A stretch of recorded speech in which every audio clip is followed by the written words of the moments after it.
Trupi pa jetë 26 vjeçarit shqiptar i cili është shpallur i zhdukur që nga brëmja e së dielës në Foria, në provincën e Salernos, është gjetur pranë një toke bujqësore në afërsitë të shtëpisë, që ai dhe 2 persona të tjerë tentuan të garbesnin. Fillimisht karabinierët mbajnë të fshehur identitetin e personit të reut, derisa në vendngjarje mbërrin familjarët e tij. Prokuroria dhe Vallo della Lucania ka urdhëruar autopsinë mbi trupin e viktimës.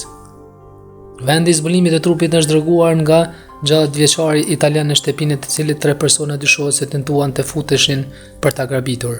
E vunë në shënjestrën 2 banesa. Përlesha me armë dyshohet se ndodhi në shtëpinë e Aurelio Valiante, 60 vjeç, i cili qelloi me armë zjarri sapo shikoi 3 personat. Si pasojë 26 vjeçari shqiptar u qelluar për vdekje dhe një tjetër u plagos rënd dhe ndodhet aktualisht i shtruar në një spital në Napoli, në gjendje kritike. Personi i tretë u zhduk pa lënë gjurmë. Policia italiane ka nisur një operacion të gjera kërkimi në zonë.